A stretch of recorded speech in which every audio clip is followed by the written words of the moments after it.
The U.S. is approaching the deadline to raise the debt limit, and if Congress doesn't act, the nation could suffer a full-on default on its loans for the first time in U.S. history.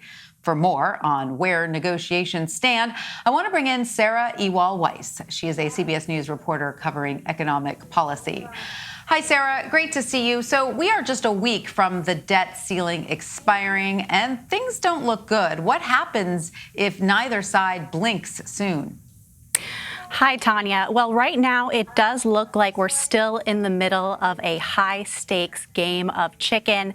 Democrats are maintaining that they want bipartisan support for suspending the debt limit, and they've included that in their short-term spending package that was passed by the House.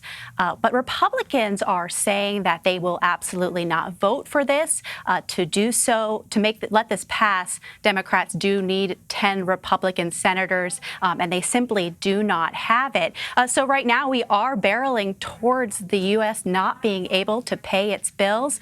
In terms of the default, keep in mind a debt limit specifically allows the U.S. government to pay its debt obligations. This is not greenlighting new spending. So if we do end up going through this process right now, the Treasury is using what it calls extraordinary measures to keep the bills being paid. But if we end up where those are exhausted and we end up where the Treasury runs down the cash on hand, those bills will start to go unpaid. For the first time in U.S. history, the U.S. will default, and this could lead the United States back into a recession as well as an economic crisis across the board. And Sarah, key Democrats say their party could take matters into their own hands and raise the debt limit without Republican support. How would that work? Yes. So as we've slowly gotten closer and closer to this date with no one blinking, it has been raised by Democrats that potentially you could put a provision to raise the debt limit in the reconciliation package. This is something Republicans have been pushing to happen for months because they are not going to vote for this either way and are telling Democrats they have to go it alone. But if Democrats were to go this route, which they currently are not saying they are, they would have to go back, essentially, according to experts I spoke to, and would have to rewrite the budget resolution to include that provision and go through this process again that they've already been in with the budget reconciliation bill. It wouldn't take as much time as it has already because they kind of know the structure and what's going in it. But this would add additional time to their ability to get this done. And some Democrats are saying they simply don't have that time right now. As we know, the House is dealing with Democrats facing the infrastructure timing as well as the reconciliation timing and getting members on board with that. So we're already approaching a challenge on that front. Adding a debt limit into this mix would be an additional challenge that simply would not happen if they're still expecting a vote on infrastructure coming next week. All right, Sarah, if Democrats and Republicans do not reach a deal, the government will shut down. What are some ways that this could impact everyday Americans? Well, this would simply impact millions of Americans across the country in multiple ways. One analysis that came out this week noted that if this is a prolonged situation where it is not resolved quickly, the United States could lose up to 6 million jobs, and the unemployment rate would go back up to nearly 9%.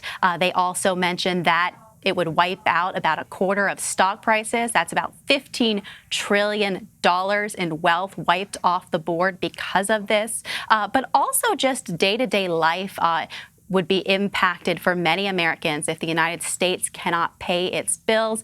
You would see Social Security payments stop going out to those who need them. That is one of the biggest poverty prevention measures in the United States. We'd also see food assistance benefits stop for millions of Americans who receive those.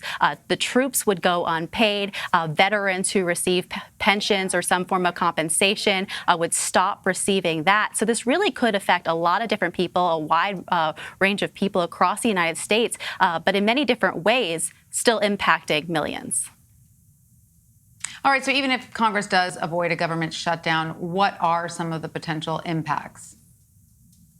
So even if the government does avoid this situation where the U.S. goes into default and cannot pay its bills, it still definitely could have a serious impact, because keep in mind, basically in 2011, Republicans and Democrats were negotiating over almost the exact same thing, trying to reach a decision on the debt limit in terms of also reaching a spending decision. And eventually, under President Obama negotiating with Republicans, they were able to reach a deal on spending that also did address the debt limit. But just days after that happened, just the very threat of the United States going into default had an impact, because the U.S. for the first time had its credit downgraded. And that was something that had a huge impact, billions of dollars in impact on the economy, even when we did not actually end up defaulting. All right. Well, Sarah Ewall-Wice, thank you so much for joining us. Thank you.